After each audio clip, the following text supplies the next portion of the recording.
Dear students, today in the class of web technology, we will study about the start attribute of ordered list.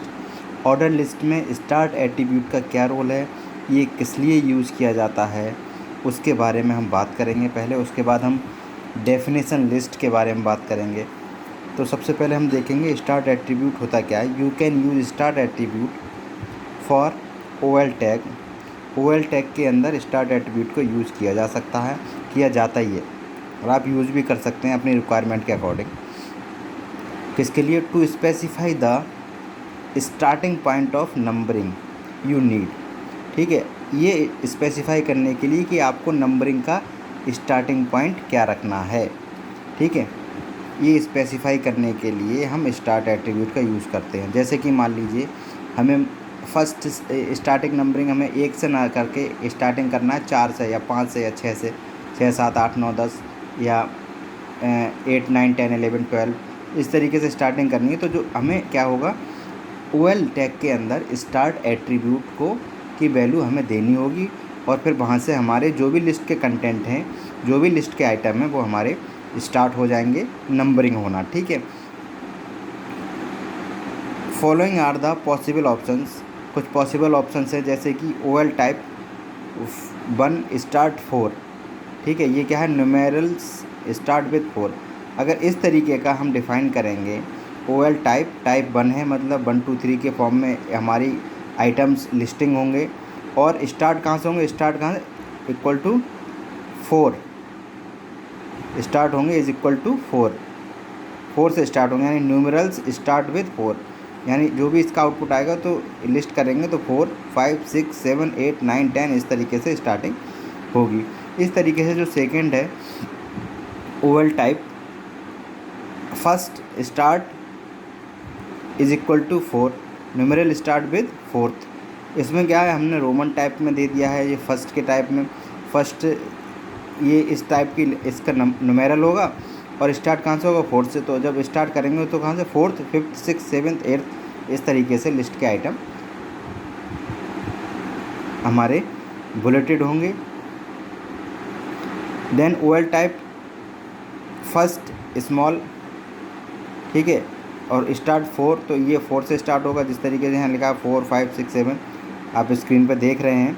OL type A start 4, यानी ए type है, small letter हैं ये, और ये कहाँ से 4 type है, तो 4 नंबर पर क्या आता है, ABCD, यानी कहाँ से स्टार्ट होंगे, इस डी से स्टार्ट होंगे। अगर कैपिटल की बात करें तो OL type order list type A start from 4, तो ये कैपिटल D से स्टार्ट होंगे, जैसे कि आप स्क्रीन पर देख रहे हैं। आप ध्यान से इन्हें देख लीजिएगा किस तरीके से इन्हें हम स्पेसिफाई करते हैं जब हम कोडिंग करते हैं वेब पेज डिज़ाइनिंग की।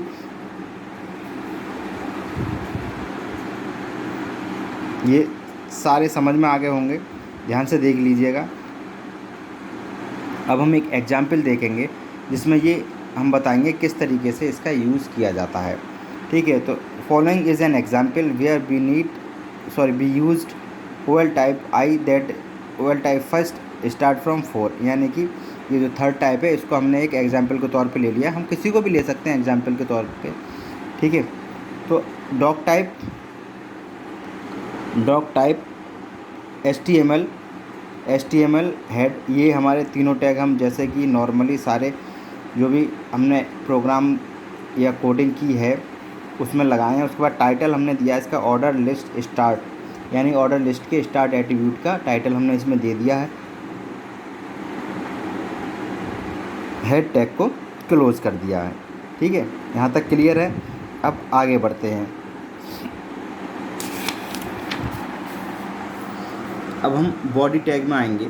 बॉडी टैग में आने के बाद ऑर्डर लिस्ट टाइप हमने दे दिया फर्स्ट, और स्टार्ट कहाँ से होना, 4 से। इसकी वैल्यू दे दी 4, यानी कि ये 4th से स्टार्ट होगा। और हमने एलिमेंट्स जो है हमारे लिस्ट के आइटम्स जो हैं लिस्टिंग कर दी उनकी LI टैग से, LI ओपन टैग, और क्लोज टैग से इंडिया इंग्लैंड अमेरिका श्रीलंका, इस तरीके से चारों की हमने यहाँ लिस्टिंग कर दी है ओपनिंग और क्लोजिंग टैग के साथ। लिस्ट के ओपनिंग और क्लोजिंग टैग के साथ ये लिस्ट का ओपनिंग टैग है, ये लिस्ट का क्लोजिंग टैग है। इसी तरीके से इन चारों को किया। उसके बाद OL टैग को हमने यहाँ क्लोज कर दिया है। Then body and then HTML को भी हमने क्लोज कर दिया। ठीक है, ये क्या हुआ, एक एग्जाम्पल हमारी कोडिंग हो गई। जब ये होने के बाद क्लियर है यहाँ तक, इस तरीके से हम डिक्लेयर करते हैं स्टार्ट को।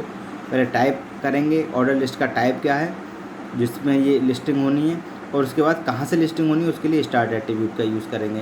तो 4 से ये लिस्टिंग होनी है, तो इस कैटेगरी में 4 क्या होगा, इस कैटेगरी में 4 होगा, दैट इज़ दिस, ये 4 होगा।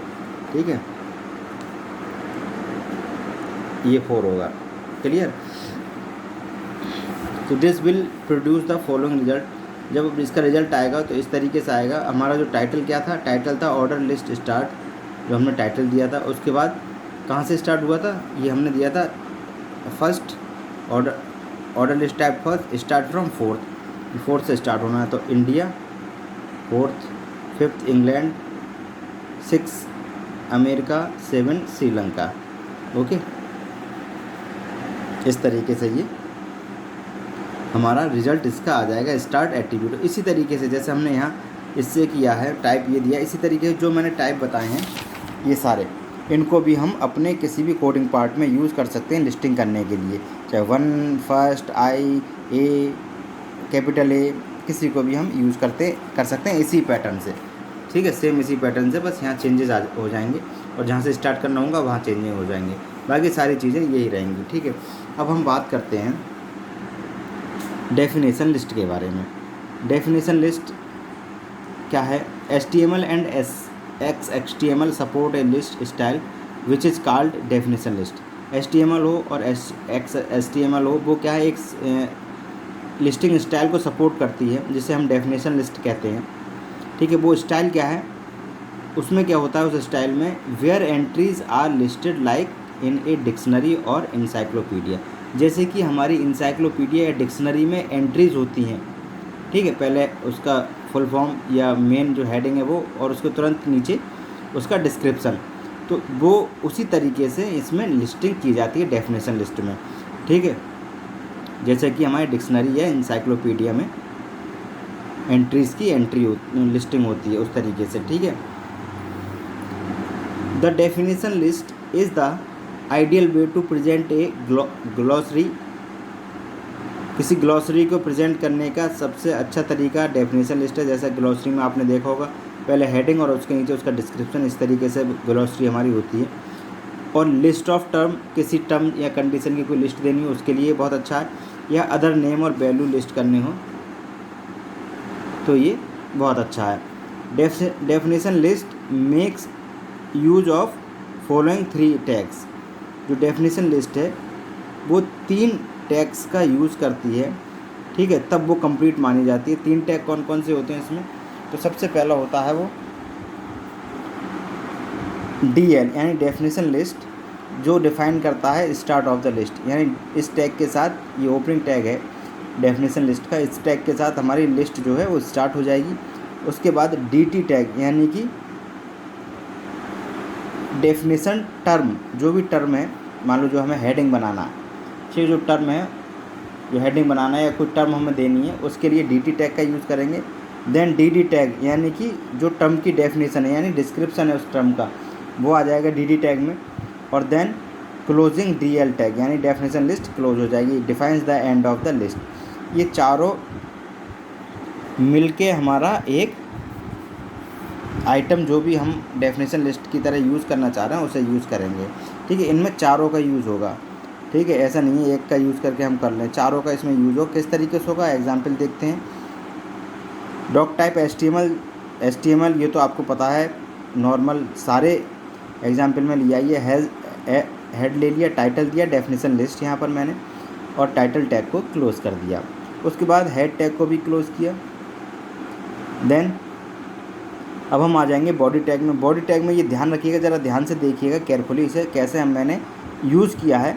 बॉडी टैग में सबसे पहले DL टैग का क्या यूज़ था, define the start of list. यहाँ से क्या हुआ, लिस्ट हमारी स्टार्टिंग हो गई। उसके बाद DT टैग यानी जो टर्म है हमारी, डेफिनेशन टर्म जो है उसे देना है। डेफिनेशन DT टैग क्या, डेफिनेशन टर्म हमें देनी है। उससे पहले फ़ॉन्ट टैग में मैंने बोल्ड बताया था, इस टर्म को हम बोल्ड कर देते हैं कि अलग पता चल जाए ये हमारी टर्म है, तो बोल्ड हमने टैग का यूज़ किया और HTML दिया है, और बोल्ड टैग को क्लोज़ किया, फिर DT टैग को क्लोज़ किया। अब जो HTML है वो हमारा थोड़ा बोल्ड होकर डिस्प्ले होगा, ठीक है। उसके बाद हमने डी लिया। डी क्या है? डेफिनेशन डिस्क्रिप्शन या डेफिनेशन, टर्म की जो डेफिनेशन है। तो HTML की डेफिनेशन क्या है? This stands for hypertext markup language या डिस्क्रिप्शन कह सकते हैं, ठीक है। और डी टैग को क्लोज कर दिया, डी टैग को यहाँ क्लोज कर दिया जो टर्म बना रहा है, ठीक है, डी टैग। और ये डेफिनेशन इस टर्म की डी टैग से क्लोज हो गया। अब नेक्स्ट टर्म हमने फिर ले ली, डी टैग बोल्ड कर दिया, HTTP और बोल्ड टैग को क्लोज किया और डी टैग को क्लोज किया। उसके बाद उसका डिस्क्रिप्शन हमने दिया डी टैग से। ओपनिंग डी टैग है, this stands for hyper text transfer protocol. ये हमारा डिस्प्ले होकर आएगा जब भी हम प्रोग्राम को एक्सेस करेंगे, इस कोडिंग को एक्सेस करेंगे किसी ब्राउज़र पर। फिर डी टैग को हमने क्लोज़ कर दिया, देन DL टैग क्लोज हो गया उसके बाद हमारा, ठीक है। DL टैग क्लोज होने, define the end of the list, यहाँ लिस्ट का एंडिंग हो गई। उसके बाद बॉडी टैग और HTML टैग को भी हमने क्लोज कर दिया। ये सब करने के बाद, ये ध्यान से देखिएगा, ये सब करने के बाद जो हमारा रिजल्ट होगा वो क्या परफॉर्म होगा देखते हैं। This will produce the following result. Definition list जो कि मैंने यहाँ टाइटल दिया था वो टाइटल में आ जाएगा। उसके बाद HTML क्या है? टर्म को मैंने बोल्ड किया था तो जो HTML है यहाँ बोल्ड हो गया है, ठीक है। अंडरलाइन कर दे तो ये अंडरलाइन होकर आता। और जो हमने डिस्क्रिप्शन दिया था या डेफिनेशन दी थी, this stands for hyper text markup language, वो हमारी यहाँ डिस्प्ले होगी। इस तरीके से HTTP मैंने दिया था टर्म के तौर पर, वो बोल्ड किया था, बोल्ड हो गया यहाँ। और this stands for hyper text transfer protocol, और हाइपर टेक्स्ट ट्रांसफ़र प्रोटोकॉल फिर ये स्टैंड होता है, ये इसका डिस्क्रिप्शन है। और इस तरीके से इसका रिज़ल्ट हमारा प्रोड्यूस हो गया इस प्रोग्राम का। तो आप समझ गए होंगे कि डेफिनेशन लिस्ट क्या होती है। जब भी हमें कोई भी टर्म का डिस्क्रिप्शन देना हो या किसी भी आइटम को, किसी भी एलिमेंट को, किसी भी टर्म को हमें डिक्शनरी या इंसाइक्लोपीडिया की तरह डिस्प्ले कराना हो, तब हम इस टैग का यूज़ करते हैं। तो आज के वीडियो लेक्चर में इतना ही। Okay, thank you students.